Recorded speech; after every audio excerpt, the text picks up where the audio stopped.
Le château, il est pas en 3D maintenant. Ah, si.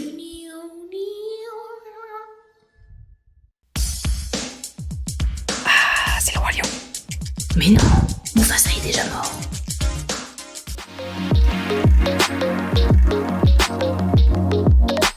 Hello, on se retrouve pour l'épisode 3. Quelqu'un sait le dire franchement 3. Et ça tombe bien parce qu'aujourd'hui on part en Jamaïque. Ses plages paradisiaques, son reggae et bien sûr Usain Bolt. son équipe nationale de bobsleigh. Quoi? Alors oui, c'était pas l'association la plus évidente. Et pourtant, c'est l'histoire qu'on va vous raconter aujourd'hui. L'histoire vraie qui a inspiré le film Rasta Rocket, la première participation de bobbers jamaïcains aux Jeux Olympiques d'hiver. Ça va descendre jusqu'à moins 22 degrés là. Ok, nope, c'est sans moi. Ciao.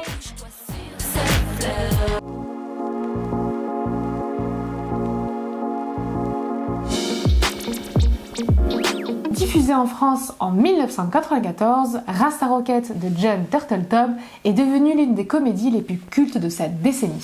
À la fois parce que les acteurs sont juste super drôles, mais aussi parce que le film raconte une success story sportive comme on les aime, et cherry on the cake, cette histoire, elle est vraie. Bon, même si le réalisateur a pris quelques libertés, vous le verrez. Mais tu vas nous faire du franglais tout le long là? Ouais, parce que moi je suis niveau 3 sur Duolingo. Hein. Hamburger. Hamburger. Hamburger. Hamburger. Hamburger. Hamburger.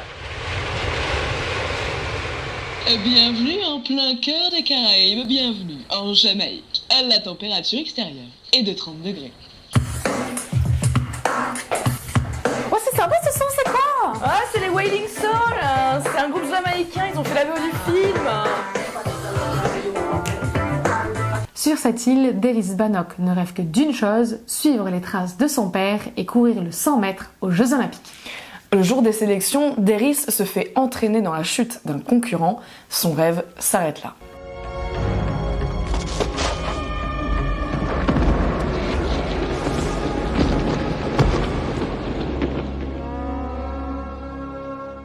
Impossible pour lui d'attendre 4 ans supplémentaires, il veut vivre les JO tout de suite et maintenant. C'est en voyant une photo de son père avec un ancien champion olympique de bobsleigh qu'une idée folle lui vient en tête. Tu imagines? Un Jamaïcain bobsleigh. Oh, juste une précision. C'est quoi un bobsleigh? C'est ça, un bobsleigh. Et qui de mieux pour piloter un engin à plus de 100 km/h que Sanka Kofi, le champion national de pushcar. Balance man, cadence man, trace man, c'est le pushcart man. Laissez passer le Rasta Rocket. Attention, Sanka aime la Jamaïque et la Jamaïque aime Sanka. Et si vous vous sentez déjà l'âme d'un champion, l'alternative française, c'est la caisse à savon. Voilà, deuxième voiture hors compétition. Il n'y a pas de bricolage, c'est professionnel. Oui, bon, le pushcar, le bobsleigh, ça se ressemble, hein, à un gros détail près. La glace. En gros, c'est un peu le plan foireux de ton pote à 3h du matin, mais comme tu l'aimes, bah t'acceptes. Bien sûr, les mecs, ils visent l'épreuve reine, le bob à 4. Et si vous faites les calculs, il manque donc 2 partenaires et un entraîneur, tout trouvé avec Irving Blitzer, le fameux champion olympique de la photo.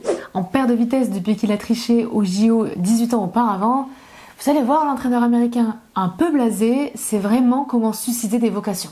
Un des rares inconvénients de ce sport, par ailleurs si plaisant, c'est la chute à grande vitesse. C'est pas qu'on se casse la gueule en bobsleigh.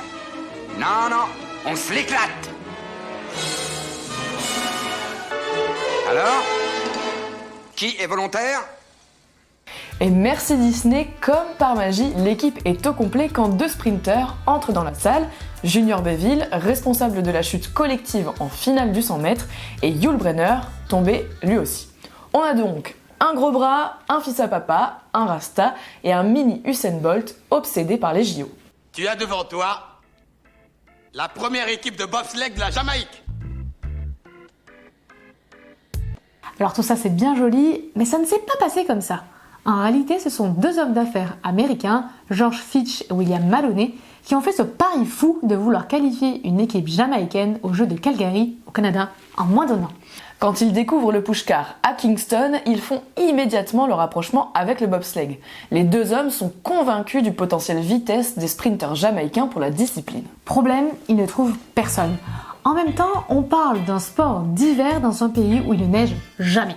D'ailleurs, en 1988, la Jamaïque n'a jamais participé à une seule Olympiade hivernale. Finalement, ils se rabattent sur l'armée et parviennent à convaincre Dudley Stock, un pilote d'hélicoptère, Devon Harris, un lieutenant, l'étudiant Caswell Allen et quand même un sprinter, le meilleur du pays, Michael White. Ah, et petite précision, le personnage d'Irving Blitzer n'a jamais existé, l'équipe a eu plusieurs entraîneurs. On retrouve nos héros du grand écran en mauvaise posture.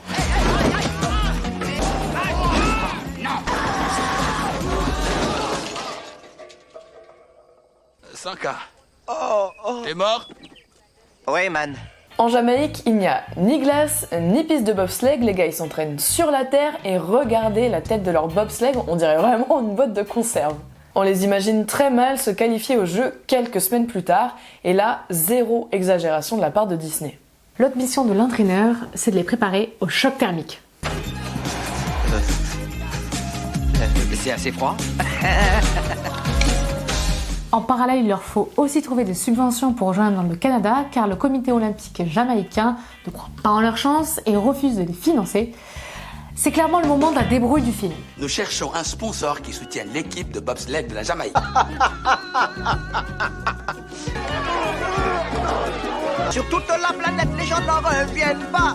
En Jamaïque aussi, le bob a une équipe. Toute la planète demande à quoi ça rime. 4 Jamaïcains bobsleigh sur les cimes. Elle va la fermer celle-là! Et c'est finalement le jeune fils à papa, Junior Béville, qui sauve la bande en vendant sa voiture. Oui, bon, là aussi, petit écart avec le réel.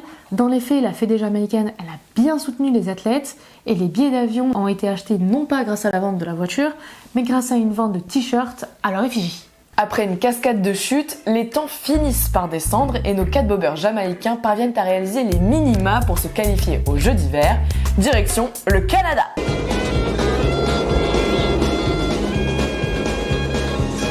Sankaman, qu'est-ce que tu fumes?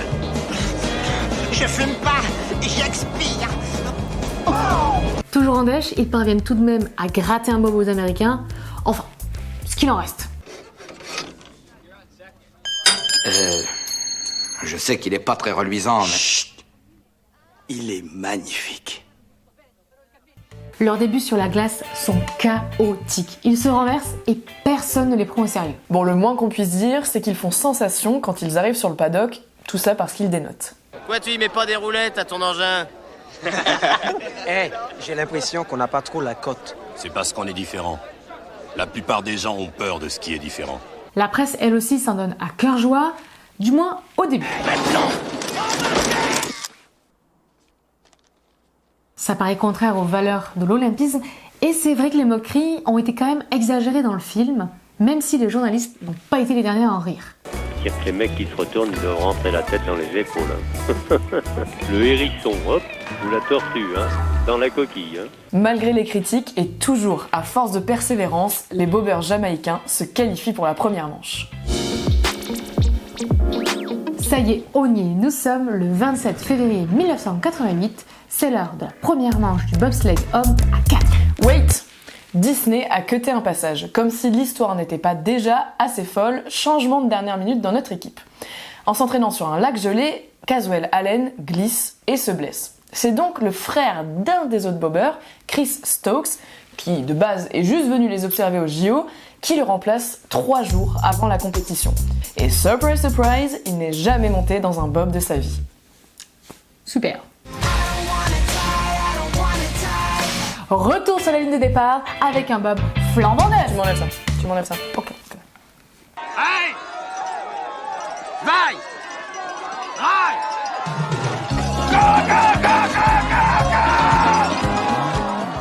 Les bobeurs se font malmener sur la piste verglacée et finissent malheureusement dernier du premier round. Avant la deuxième manche, ils revoient leur approche. À mon avis, le Hans-Fly des champions suisses, c'était pas la meilleure technique pour se lancer. On mange jamaïcain, on chante jamaïcain, on est des jamaïcains. On n'a pas le choix, on doit pratiquer un bobsleigh jamaïcain.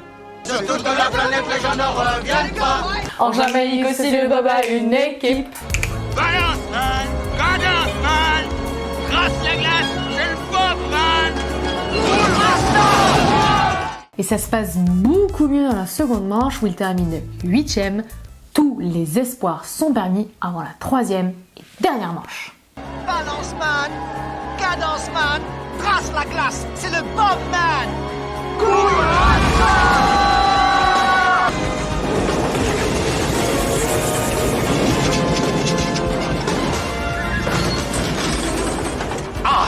Ça se calme. Les Jamaïcains sont peut-être en train de battre un record, mais ils ont du mal à garder le contrôle dans le virage.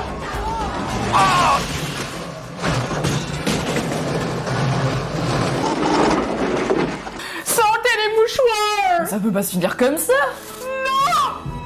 Doris, t'es mort? Non, man.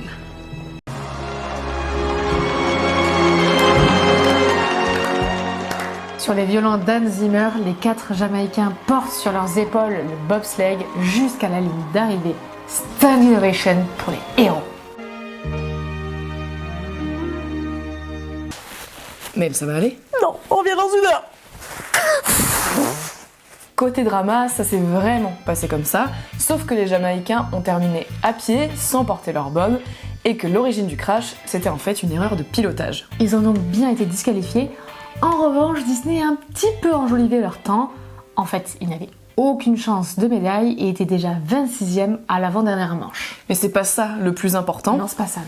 C'est que les Jamaïcains, ce jour-là, ils ont réussi à placer une île des Caraïbes sous les projecteurs d'une Olympiade hivernale, forçant à jamais le respect.